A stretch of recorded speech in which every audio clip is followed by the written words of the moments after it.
Hi everyone, thanks for joining in for this talk. I am Mohammed Abubakar. I am based out of Hyderabad.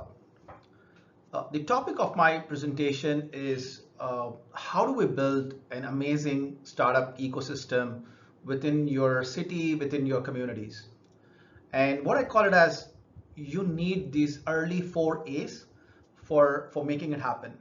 Now, before I dwell into the topic and I talk in detail about it, I want to just give a slight background about why I came to these conclusions. Over the course of last 18 years, having worked at Microsoft and having spent almost a decade as a startup entrepreneur, I got in touch with a lot of people from various communities. I've had friends who are from Silicon Valley who are building amazing startups. I've got friends who are from Jewish community, from Jain community, from Bohra, Ismaili communities. So I happen to study what these guys are doing that makes these communities succeed from a business standpoint or from starting companies, founding companies standpoint. So and I try to see, and I try to compare that with say cities like Hyderabad, and what is it that we can do it at a state level or a city level or a national level that can make these kind of ecosystems created. And I also had a lot of discussions on this. I mean, there has been tons of debates that we've had, and if I draw a Venn diagram of all those discussions, all those debates, and the centerpiece, which is common to all those debates, that's what this presentation has. So, without further delay, so, so these are the 4 A's that I understood. The first is early advocators. The second is early advisors. Third is early adopters. And four is early angels. Any community or any city that has an ecosystem consisting of early advocators, early advisors, early adopters, and early angels, that ecosystem is bound to succeed. That ecosystem will create some amazing startups that will disrupt the market, that will disrupt the industry verticals, and eventually grab a huge market share across the globe. So let's dwell into each one of these and try to understand what does each one of these mean, and what is it that we need to do to create this within our communities, within our cities. So, all right. So what does early advocators mean? In very broad sense, if you are able to create a pool of people that rally behind startups and help them promote those startups as soon as they have launched the products, those are the early advocators. What happens in most of the successful communities in across the world, the moment a startup comes up with a product, you will have these cheerleaders, the early advocators who post it on social media, who share it in their friend circle, who brag about this new startup that has come into existence, and this creates a huge wave of new customers, a motivation for the founders. It just creates a very positive environment. Now, when there are no early advocators, the startup founder is just left alone to fight all the battles. The startup founder is first of all already financially struggling, and he or she gets just demotivated because there's no one talking in positive light about their product. But having these early advocators who are just cheering up, who are like just sharing details about the startup, who are inquiring about the startup, creating a buzz on a daily basis, that is very very essential for the success. And this creates like a positive momentum. It just accelerates the growth of the startup. The startup founder gets into this happy mode where the startup founder stops self-doubting, because he or she can kind of feel that, hey, these are these 200 people who are just advocating my startup. They're sharing it on LinkedIn, they're sharing it on Facebook, they're bragging about it, they are giving a positive testimonial, even though they are not even the customers. But just the fact that they are creating a buzz, that significantly helps the product reach to potential customers, and also to keep the motivation of the startup founders at a very, very high level. The second thing that is very essential is the early advisors. These are the professionals or industry domain experts who are ready to provide their expertise to the startup. And some of these advisors can ask for an equity in the startup, or just provide their services pro bono. Just having these early advisors around in different industries for a startup can be a huge blessing. So number one thing, what these advisors can do is just guide the startup from making the mistakes that others have made. Right? Number one. Number two, connecting the startup with potential customers, or potential enterprises that can adopt that software or a product. Number three, just adding the credibility to the startup, because what happens is young founders who have just created a startup, they don't know what to do, and they don't know who to pitch to.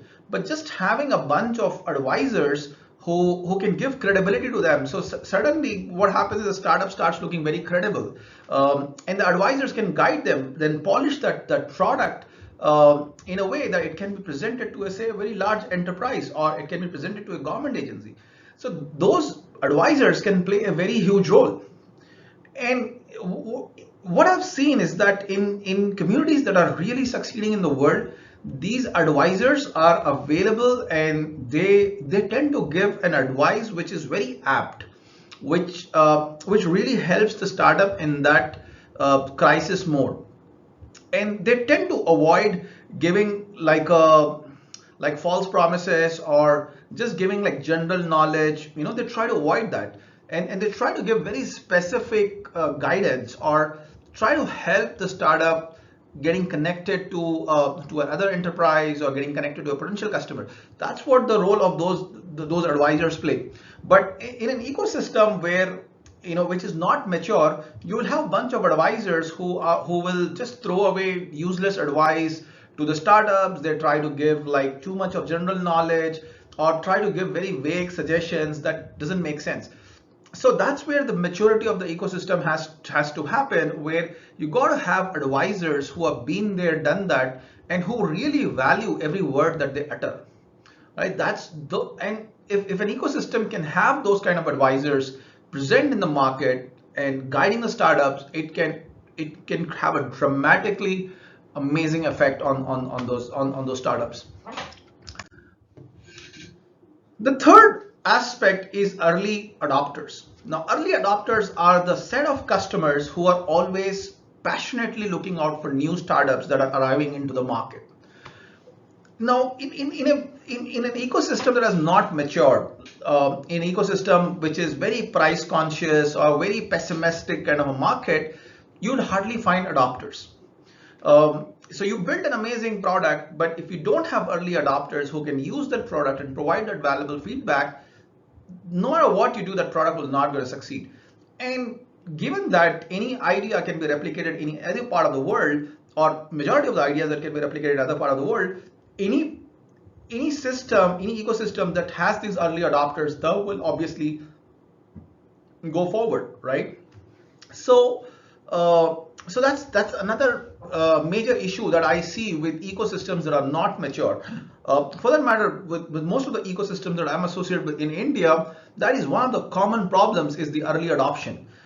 You'll find some advisors who have been there, done that. You'll find some advocators once you gain some social media following. But getting early adopters is something that I think, at least in Indian ecosystem, there are only few cities that have that kind of a culture, where people are like okay to put in their few dollars or few rupees of their hard-earned money in purchasing a new product that has arrived in the market, or an enterprise experimenting with a startup.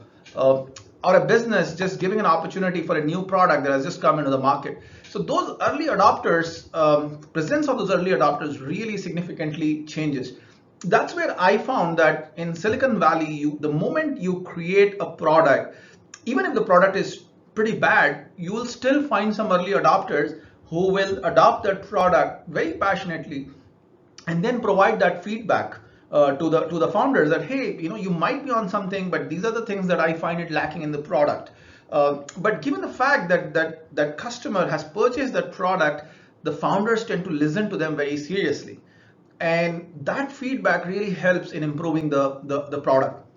But what happens in countries where the ecosystem is not mature, you will have people who will just demotivate the founders. They do not want to become that customer and simply say, hey, your product does not have, they'll come up with a checklist that they have seen from other product and say, hey, your product does not have these things, so I don't want to adopt your product. That completely doesn't make sense, because when a startup arrives, it's trying to solve a very specific problem. So it's not going to have a checklist of features that you want. It's going to have only a specific set of features that solves that problem, right? So that's the fundamental difference between ecosystems that are succeeding and ecosystems that are failing, is that the lack of early adopters. And last but not the least, having some early angels who can put in some investment in the startups, who can take that risk in the startups, is also very critical for the startups. What I've seen in the immature markets is that the angels either try to grab a massive share in the company. So if they are putting in the investment, they are like asking, hey, I want 50% of the company, or I want 40% of the company. Again, this does not make sense. If the angel is taking away such a large stake, then the founder is left, does not have enough motivation, especially if there are like multiple founders in the company. The stake gets divided and they'll not have enough motivation in the company, and when they raise subsequent rounds, it gets further diluted. So that's another problem. Or there are ecosystems where the angels just don't want to take risk on cutting edge startups. And if you don't have angels that take a risk, then there's no way those startups will blossom. So this is another problem. But in the ecosystems which are mature, what we have seen is that there are angels who are willing to take risk.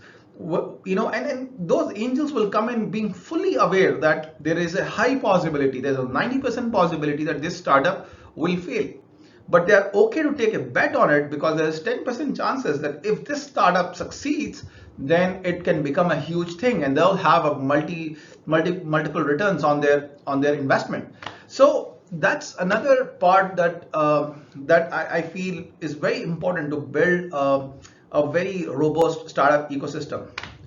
To summarize these things once again, number one that is needed is early advocators. Number two is early advisors. Number three is early adopters, and number four is early angels. This combination of these four, if you have a good combination of these four in your ecosystem, in your community or in your city, the startups in those cities are going to blossom. They're going to come out with wonderful results. But if you don't have these things, your city or community might produce some amazing startups, but they'll just die and someone else will take over that market, because these four are very essential. So that's my presentation. I wanted to wrap this up in less than 15 minutes. So I think I've consumed about 14 minutes. So yeah, and feel free to send me your comments on what you think about this and how you guys are making an effort to build a startup ecosystem in your city or in your community or in your state or a nation. Just feel free to put that in the comments section. Thanks a lot.